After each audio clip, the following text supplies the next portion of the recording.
പാലക്കാട് ജില്ലയിൽ രണ്ടാമതും നിപ്പ സ്ഥിരീകരിച്ച സാഹചര്യത്തിൽ 6 ജില്ലകൾക്ക് ജാഗ്രതാ നിർദ്ദേശം. പാലക്കാട്, മലപ്പുറം, കോഴിക്കോട്, കണ്ണൂർ, വയനാട്, തൃശൂർ ജില്ലകളിലെ ആശുപത്രികൾക്കാണ് ആരോഗ്യവകുപ്പ് പ്രത്യേക ജാഗ്രതാ നിർദ്ദേശം നൽകിയത്. അതേസമയം പാലക്കാട് മരിച്ച 57-കാരന്റെ സ്രവ പരിശോധനാ ഫലം ഇന്ന് ലഭിക്കും. പൂനെ വൈറോളജി ഇൻസ്റ്റിറ്റ്യൂട്ടിൽ നിന്ന് സ്ഥിരീകരണം ലഭിക്കുന്ന മുറയ്ക്ക് കൂടുതൽ നടപടികൾ സ്വീകരിക്കും. കോഴിക്കോട് മെഡിക്കൽ കോളേജിൽ ചികിത്സയിൽ തുടരുന്ന 35-കാരിയുടെ നില അതീവ ഗുരുതരമായി തുടരുന്നു. അനഘ ഹർഷൻ ചേരുന്നു കൂടുതൽ വിവരങ്ങളുമായി. അനഘ, സംസ്ഥാനത്ത് വീണ്ടും ഒരു നിപ്പ ആശങ്ക ഉയർന്നിരിക്കുകയാണ്. കാരണം മരണപ്പെട്ട വ്യക്തിക്ക് നിപ്പ സ്ഥിരീകരിച്ച സാഹചര്യത്തിൽ 6 ജില്ലകൾക്ക് കൂടി ജാഗ്രതാ നിർദ്ദേശം നൽകുന്നുണ്ട്. അതുകൊണ്ട് തന്നെ ഏത് രീതിയിലുള്ള തുടർ നടപടികളായിരിക്കും ഈ ജില്ലകളിലൊക്കെ തന്നെ ജില്ലാ ഭരണകൂടം സ്വീകരിക്കുക?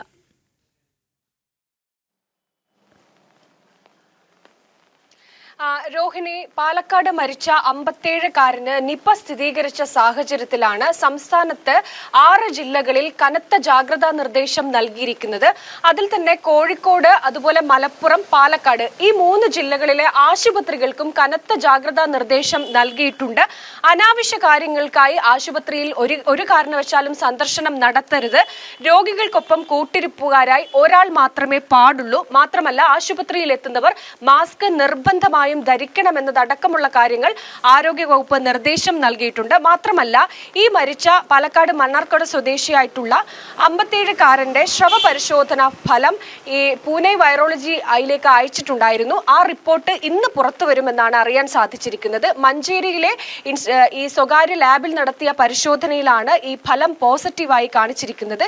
ഈ വൈറോളജിയിൽ നിന്ന് ഫലം വരുന്നതോടെ കൂടുതൽ ഈ ജാഗ്രതാ നിർദ്ദേശവും കൂടുതൽ നടപടിയിലേക്കും ഒക്കെ തന്നെ ആരോഗ്യവകുപ്പ് കടക്കും. ഈ 57-കാരൻ ആദ്യം മണ്ണാർക്കാട്ടെ ഒരു സ്വകാര്യ ആശുപത്രിയിലായിരുന്നു ചികിത്സ തേടിയിരുന്നത്. അതിനുശേഷം പാലക്കാട് തന്നെയുള്ള മറ്റൊരു സ്വകാര്യ ആശുപത്രിയിൽ ചികിത്സ തേടി അവിടെ വെച്ചാണ് ഈ മരണം സംഭവിക്കുന്നത്. അതുകൊണ്ട് തന്നെ ആദ്യം മണ്ണാർക്കാട് ഇദ്ദേഹം ചികിത്സ തേടിയിട്ടുള്ള ആശുപത്രിയിലെ CCTV ദൃശ്യമായിരുന്നു ആദ്യഘട്ടത്തിൽ തന്നെ പരിശോധിച്ചത്.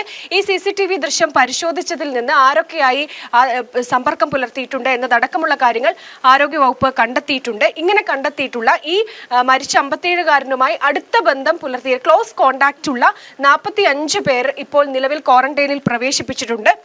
മാത്രമല്ല, ഇയാൾ ഫോൺ രേഖകൾ അടക്കം പരിശോധിച്ച് വരികയാണ്. ഈ പരിശോധിച്ച് കൂടുതൽ പേരുമായി സമ്പർക്കം പുലർത്തിയിട്ടുണ്ട്. അവരെയൊക്കെ തന്നെ ഇത്തരത്തിൽ ക്വാറന്റൈനിൽ പ്രവേശിപ്പിക്കാനുള്ള നടപടിയാണ് ആരോഗ്യവകുപ്പ് ആദ്യഘട്ടത്തിൽ തന്നെ ചെയ്യുന്നത്. ഇന്നലെ ഇത്തരത്തിൽ 45 പേരാണ് ഈ 57-കാരനുമായി സമ്പർക്കം പുലർത്തിയ പട്ടികയിൽ ആരോഗ്യവകുപ്പ് കണ്ടെത്തിയിരിക്കുന്നത്. ഇവരെ ക്വാറന്റൈനിൽ പ്രവേശിപ്പിക്കുകയും ചെയ്തിട്ടുണ്ട്. കൂടുതൽ പേരുമായി സമ്പർക്കം പുലർത്തിയിട്ടുണ്ട് എന്നാണ് ആരോഗ്യവകുപ്പ് പറയുന്നത്. അതുകൊണ്ട് തന്നെ ഈ പാലക്കാട്, മലപ്പുറം, അതുപോലെ തന്നെ കോഴിക്കോട് ഈ ജില്ലകളിൽ കനത്ത ജാഗ്രതാ നിർദ്ദേശം ആരോഗ്യവകുപ്പ് നൽകിയിട്ടുണ്ട്. ഈ സംസ്ഥാനത്ത് ആകെ 543 പേരാണ് നിപ ഈ സമ്പർക്ക പട്ടികയിലുള്ളത്. അതിൽ 46 പേര് പുതിയ സമ്പർക്ക പട്ടികയിലുള്ളവരാണ്. മലപ്പുറം ജില്ലയിൽ 208 പേർ ഇത്തരത്തിൽ സമ്പർക്ക പട്ടികയിലുണ്ട്. പാലക്കാട് 219 പേരും കോഴിക്കോട് 114 പേരുമാണ് ഇത്തരത്തിൽ സമ്പർക്ക പട്ടികയിലുള്ളത്. എറണാകുളത്ത് 2 പേരും ഈ സമ്പർക്ക പട്ടികയിലുണ്ട്. മാത്രമല്ല, ഇത്തരത്തിൽ ഈ 57-കാരന് പാലക്കാട് നിപ സ്ഥിരീകരിച്ചതോടുകൂടി എന്തായാലും കനത്ത ജാഗ്രതാ നിർദ്ദേശമാണ് ആരോഗ്യവകുപ്പ് പുറപ്പെടുവിക്കുന്നത്.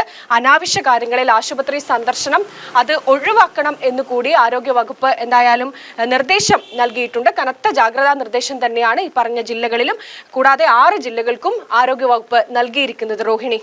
ശരി അനഘ, എന്തായാലും സംസ്ഥാനത്ത് നിപ്പ ഭീഷണി നിലനിൽക്കുന്നു എന്നുള്ളത് തന്നെയാണ്. പാലക്കാട് ജില്ലയിൽ രണ്ടാമതും നിപ്പ സ്ഥിരീകരിച്ച സാഹചര്യത്തിൽ കൂടി 6 ജില്ലകൾക്ക് ജാഗ്രതാ നിർദ്ദേശം നൽകിയിട്ടുണ്ട്. ഈ ജില്ലകളിലൊക്കെയുള്ളവർ അങ്ങേയറ്റം ജാഗ്രത പാലിക്കണം എന്നാണ് ആരോഗ്യവകുപ്പ് പ്രത്യേകമായി നിർദ്ദേശം നൽകുന്നത്. അനഘ ഹർഷനാണ് വിവരങ്ങൾ നൽകിയത്.